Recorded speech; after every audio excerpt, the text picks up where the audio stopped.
Ya, memang amalan bagus tuh, duha, tahajud tuh tiap malam. Kalau mau haji, saya bilang 3 amalan untuk berangkat umroh. 3 bulan sekali umroh.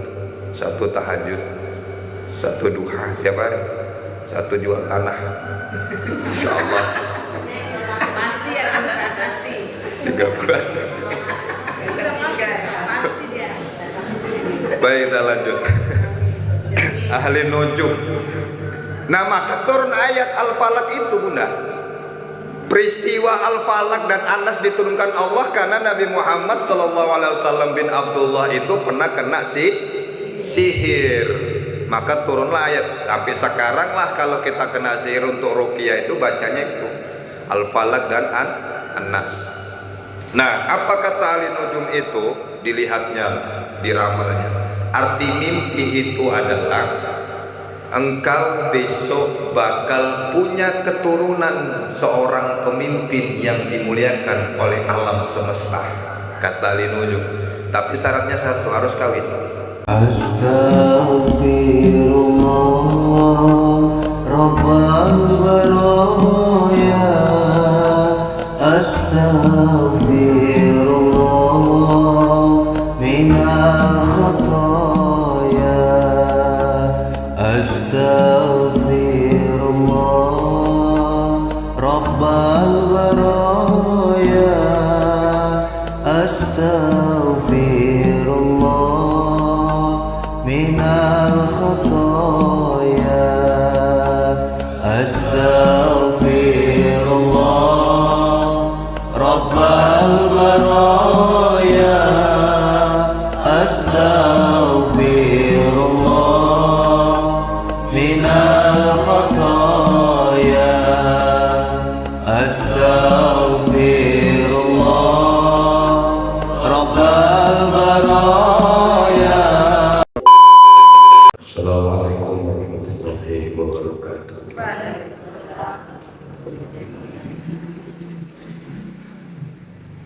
Alhamdulillahirrahmanirrahim. Assalatu wassalamu ala sayyidina Muhammadin Mustafa wa ala alihi wa ashabihi ahli sidqi wal wafa, amma ba'd. Asyhadu an la ilaha illallah wahdahu la syarika lahu wa asyhadu anna Muhammadan abduhu wa rasuluh. Tawjah haitsu syi'ta fa innaka mansur. La haula wa la quwwata illa billahil aliyyil azim. Qala Allah ta'ala fi kitabil karim. A'udzu billahi minasyaitonir rajim. Bismillahirrahmanirrahim. Laqad kana lakum fi rasulillahi uswatun hasanah liman kana yarjullaha wal yawmal akhir wa dzakarallaha katsiran. Puji syukur kepada Allah, senantiasa kita panjatkan kehadirat Allah Subhanahu wa taala, menyadarkan diri kita kepada Allah atas semua nikmat yang Allah berikan buat kita. La in syakartum la azidannakum wa in kafartum inna azabi lasyadid. Salam dan salawat mari kita hadiahkan kepada baginda Rasulullah Muhammad sallallahu alaihi wasallam. Assalamualaikum ya sayyidi ya Rasulullah. Insyaallah kita semua mendapatkan syafaat dari beliau di dunia ini, lebih-lebih di akhirat kelak. Amin ya rabbal alamin. Para jamaah sekalian, sebelum Nabi Muhammad SAW itu dilahirkan oleh ibunda Siti Aminah, dulu Abdullah bin Abu Muthalib berdagang di Syam. Di Abdullah ini jumpa dengan ahli kitab, wanita kasab, bisa lihat gaib. Jadi walaupun ahli kitab Taurat itu hafal, rajin wiritan kalau bahasa kita. Jadi nengok gaib itu nengok diri orang ada cahaya, tidak ahli kitab ini tahu perempuan ini. Jadi suatu saat nekat jumpai Allah. Kalau bahasa kitanya bang, nikahin aku mau. Jadi perempuan minta nikah duluan bukan zaman sekarang. Zaman Abdullah pun sudah begitu. Perempuan dulu yang minta nikahin aku. Apa kata Abdullah? Enggak, malas. Aku mau pulang ke Mekah. Pulanglah dia. Kenapa wanita ini mau? Karena perempuan wanita ahli kitab ini melihat kening Abdullah itu ada nur. Di jidatnya itu ada nur. Nah, pulanglah ke Mekah. Begitu sampai di rumah, Abdul Muttalib, ayah dari Abdullah ini mimpi malam. Mimpi badan Abdul Muttalib ini banyak rumah. Tapi pohon rindang seperti pohon rindang, pohon beringin kalau kita pohon yang lebat. Tapi anehnya di sebelah kanan itu rimbun, yang sebelah kosong nggak ada daunnya, gersang. Kan bingung apa tafsirannya. Kemudian bertanyalah Abdul Muttalib kepada ahli nujum di Mekah. Jadi ahli nujum ini dukun sudah ada sejak zaman Rasulullah.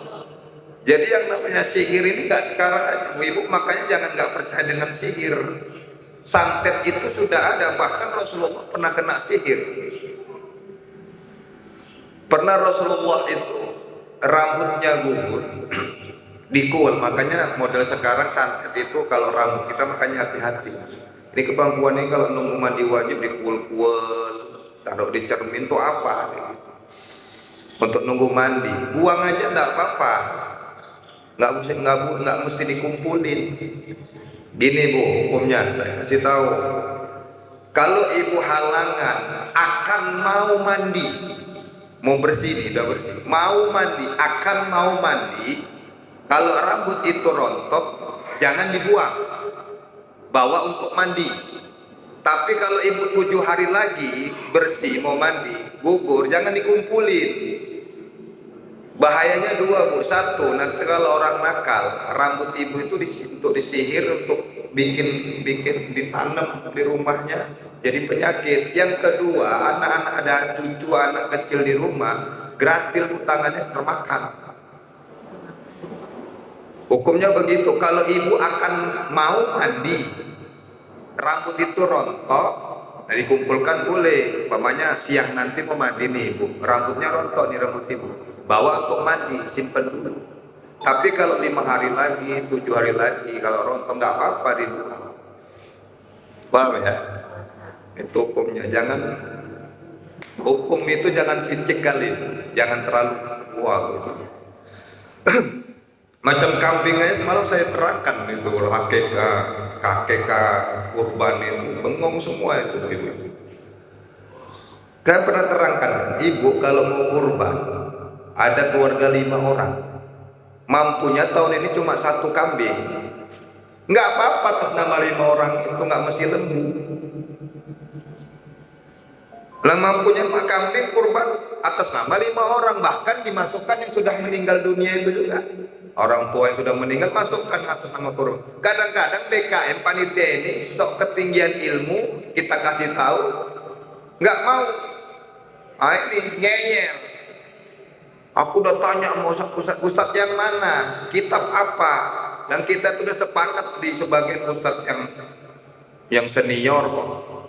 Jadi kalau kita mampunya tahun depan ibu mampu keluarga ada 5 orang, mampunya kambing. Mana nih? Ya kita mau kurban, enggak apa-apa, punya uang 2,5 juta beli kambing atas nama 1 keluarga.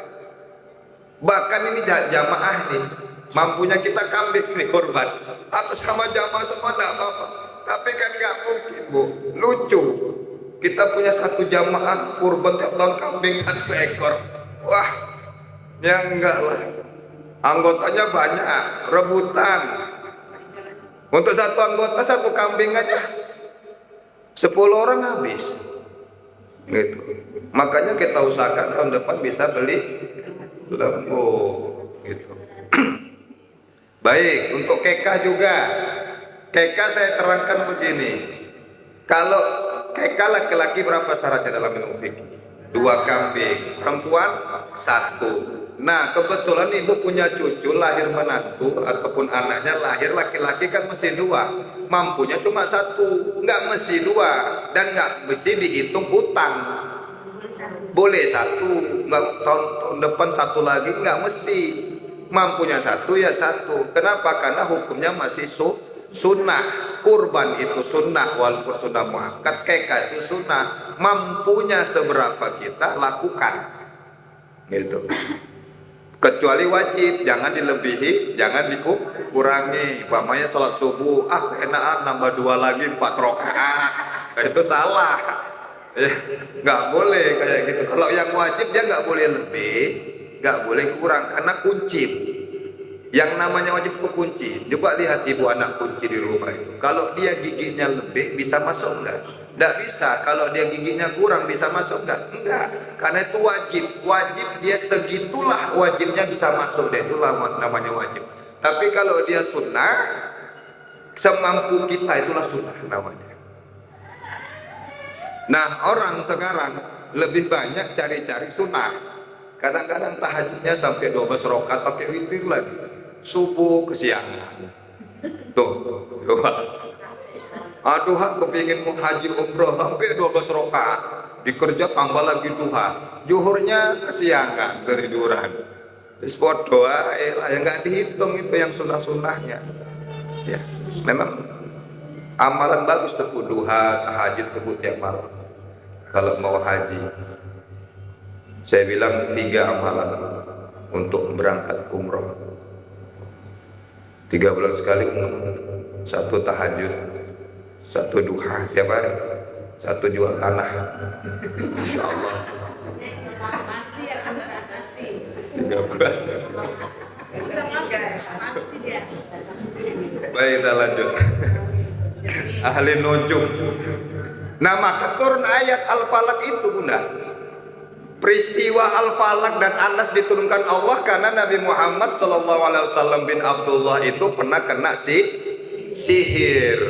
Maka turunlah ayat. Tapi sekarang lah kalau kita kena sihir untuk ruqyah itu bacanya itu Al-Falaq dan An-Nas.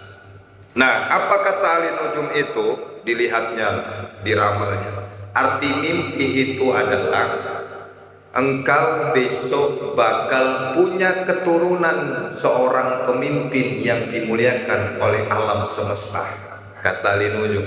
Tapi syaratnya 1, harus kawin untuk melengkapi pohon yang kering, yang gersang tadi, daun yang gersang. Ban bingung Abdul Muthalib ini. Oh iya, aku punya anak 1, Abdullah. Nikahkan dengan keluarga dekat, kata ahli nujum. Siapa? Dia teringat dengan keluarganya, namanya Wahab.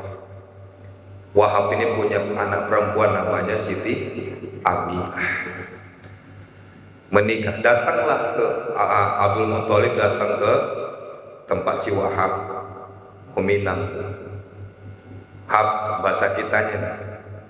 Aku mau minang anak. Langsung disetujui. Oke, langsung ijab kabul, pesta. Dulu nggak ada tenda-tenda kayak sekarang, nggak pakai tenda buat pesta. Ijab kabul malam pertama langsung moe.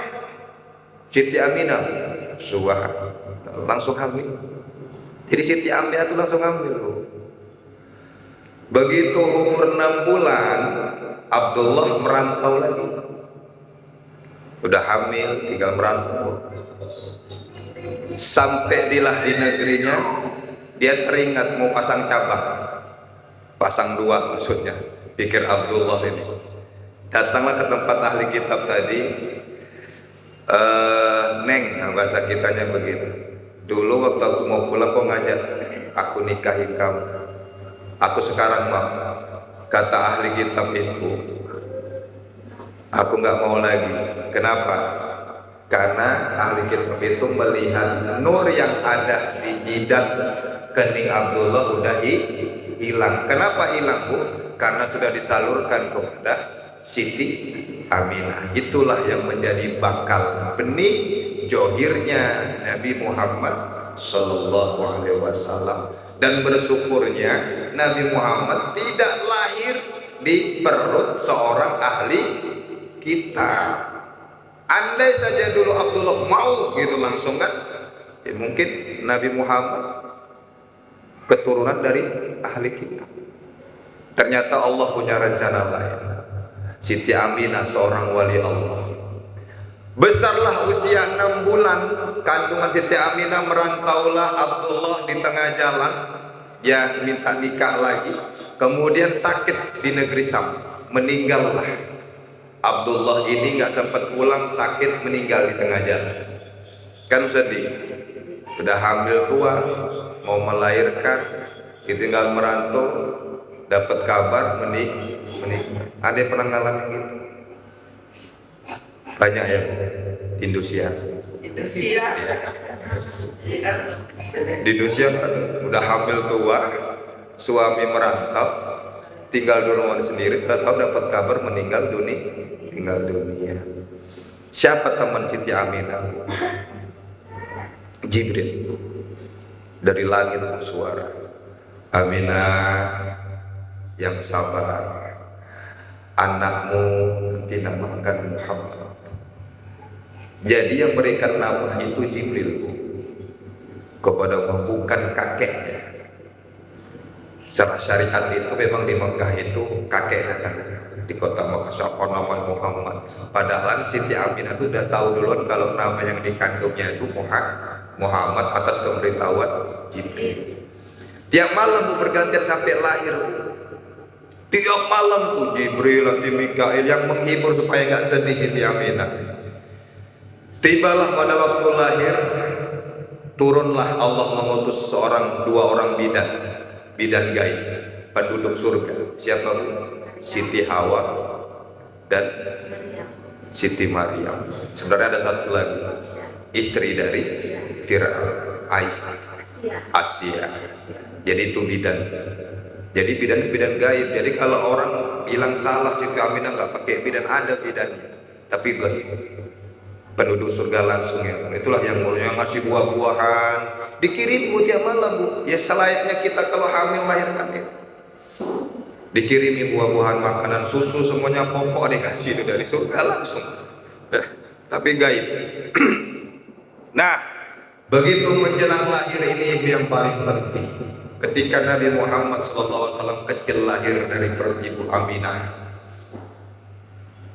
seluruh malaikat dan penduduk surga alam-alam ini berselawat kepada Rasulullah menjelang kelahiran Nabi Muhammad SAW.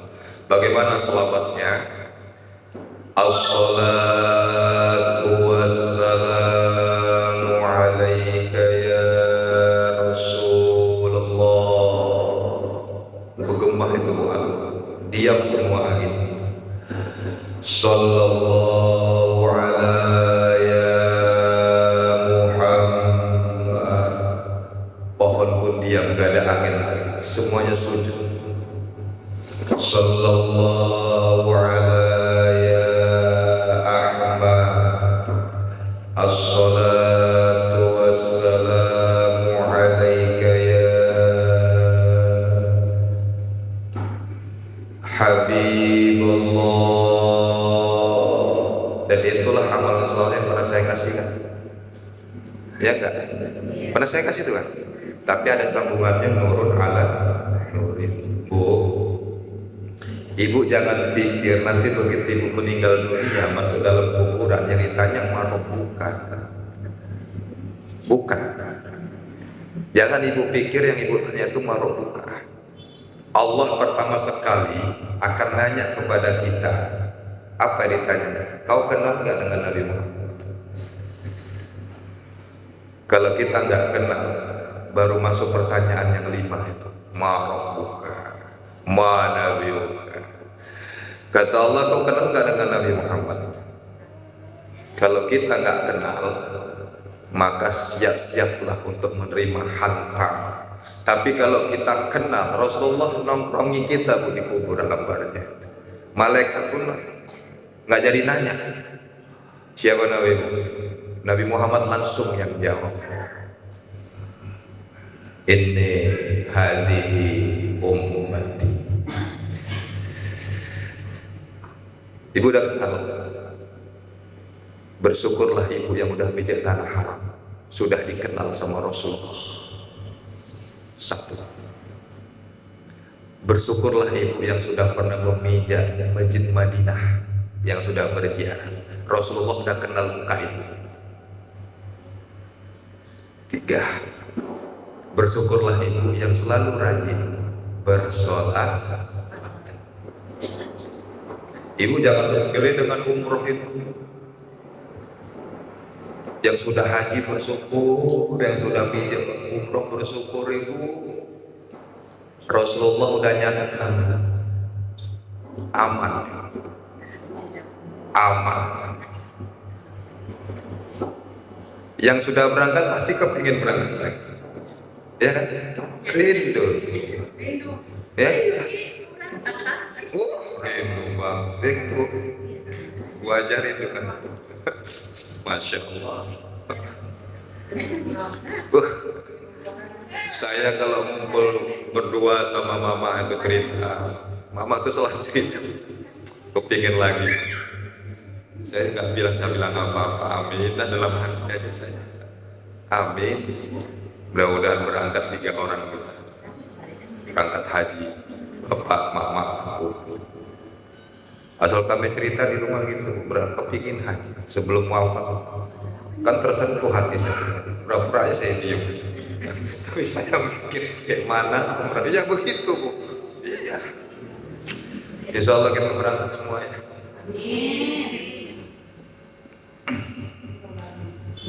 Berangkat semua, berangkat. Pakai duit juga. Masa nggak pakai duit? Baik, kita lanjut sedikit lagi. Jadi selawatnya itu Jibril semua selawat. Maka umat manusia ketika lahir ke dunia ini disambut selawat oleh malaikat, terkhusus umat yang bakal memang umatnya Nabi Muhammad. Gitu. Nah, maka Islam mengajarkan Bu, begitu anak lahir mau laki-laki mau perempuan, ajankan telinga kanannya, komatkan di telinga kirinya. Mau laki-laki mau perempuan Bu, jangan pilih-pilih. Anak lahir laki-laki perempuan, mandikan, ajankan. Kanannya komatkan telinga kiri. Supaya apa? Menyambut dia itu datang ke dunia yang penuh gelap, penuh dengan dosa, maka dimasukkan dulu kalimat-kalimat Allah itu. Itu maknanya. Dan lahir Nabi Muhammad itu sudah dikhitan. Sudah dikhitan Rasulullah itu. Kemudian sujud kepala duluan, dalam keadaan sujud, tangan jari ke arah Ka'bah, maksudnya arah kiblat. Ada yang riwayat menceritakan ke atas, ada yang menceritakan lain ke arahnya ke Ka'bah. Apa yang dibaca oleh Rasulullah ketika lahir?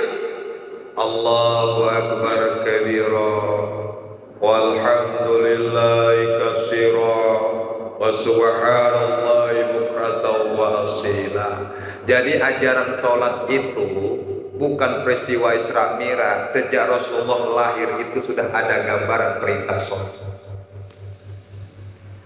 Jelas Bu? Jelas ya? Nah, satu lagi, sejak kapan Rasulullah dan umur berapa Rasulullah diangkat jadi nabi? Selama ini kita ketahui umur 40. Riwayat aslinya Bu, ketika Abu Darda, sahabat Rasulullah yang mu'alaf, seorang pedagang yang kaya, ahli hikmah, pernah bertanya kepada Rasulullah, dan sahabat juga pernah bertanya berani-beranian kepada Rasulullah, ya Rasulullah, mata kunta nabiyan ya Rasulullah, kata Abu Darda, sejak kapan kau jadi nabi? Apa kata Rasulullah? Ana kuntu nabiyan baina wa adamu tinati. Aku jadi nabi sebelum Adam berbentuk manusia.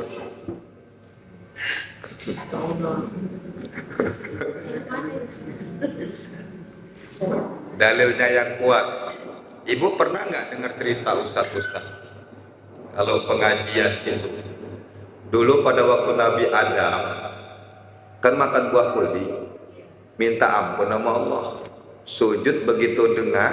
Ini 2 kali Nabi Adam sebenarnya tahu pada waktu ruh itu dimasukkan ke jasad Adam, kemudian Nabi Adam wahing. Nah, itu peristiwa wahing dari situ, Bu. Alhamdulillah, ya kan? Itu peristiwanya dari situ. Jadi ketika ruh Nabi Adam dimasukkan ke dalam jasad, langsung wahing bersin. Nabi Adam langsung mengucapkan alhamdulillah, dan malaikat mengucapkan yarhamukallah. Dibalas lagi sama Nabi Adam, yahdikumullah. Maka sampai sekarang ketika ibu bersin ucapkan alhamdulillah, itu dijawab oleh malaikat. Jangan wahai mampus. Kadang-kadang maki lagi, maki. Kadang-kadang maki-maki deh, Bu. Wah, kok maki-maki, ucapkan alhamdulillah, Bu. Itu rezeki, buang penyakit. Nah, di mana letak dalilnya? Ketika Nabi Adam bangkit, terlihat sampai arasy. Nabi Adam itu melihat kaligrafi. Nah, peristiwa kaligrafi itu sudah ada di zaman arasy. Dia bentuk kaligrafi. Makanya kalau ada yang bilang masjid itu pakai kaligrafi itu bid'ah, nggak boleh segala macam, itu kurang ngaji namanya. Kaligrafi sudah ada di aras. Apa bunyinya? La ilaha illallah Muhammad. Nah, dulu pada waktu belum johir namanya bukan Nabi Muhammad, namanya dalam kitab Injil juga itu disebutkan. Jadi Nabi itu sudah jadi Nabi pada zaman ajali sebelum Nabi Adam itu tercipta. Namanya Ahmad. Maka saya bisa nyimpulkan di dunia ini kita cuma ngulang. Dulu kita udah jumpa sama Nabi Muhammad. Ibu yang haji sebenarnya dulu udah haji, ngulang. Begitu itu. Karena kita nanti bakalnya pulang lagi, balik lagi. Kalau kita cuma sementara di sini. Betul sementara nih kan, Bu? Bakal pulang kan? Pasar 6 udah banyak yang pulang, Bu. Tiap hari Bapak ngumumkan innalillahi wa inna ilaihi raji'un. Baru berapa hari? Innalillahi, ini belum selesai, baru 2 hari. Nah, paman malam baru 3 hari. Muncul lagi tetangga. Itu belum siap masak 2 malam, pasar 4 lagi. Ntar lagi nggak tahu nih, ada pengumuman lagi. Tiap hari. Ya memang kita bakal pulang. Kalau kita mau pulang, mau jasad aja atau ruhnya saja. Ayo. Ibu harus tahu ini. Makanya saya kasih amalan nurun ala dua-dua lah. Kita lahir datang ke dunia ini bisa nggak? Begitu ibu lahir dulu, jasad duluan, nanti udah jasad keluar baru dimasukkan ruh. Begitu kan nggak? Nyatu toh. Begitu kita keluar, ruh dengan jasad bersatu. Maka kita nanti mau pulang, mau pisah. Ya enggak lah. Keluar ruh itu, jasad dimasukkan ke kubur. Begitu dikubur kita pulang. Enggak ada lagi di situ. Gitu harapan kita. Jasad sama ruh itu pulang. Mau nggak ada gitu? Jawab dong. Mau nggak? Mau nggak? Banyak-banyak selawat dan amalkan nurun ala nurin itu supaya kita dikenal oleh Rasulullah. Oke, itu aja untuk penambahan ilmu. Bu, suara saya nih sakit. Ibu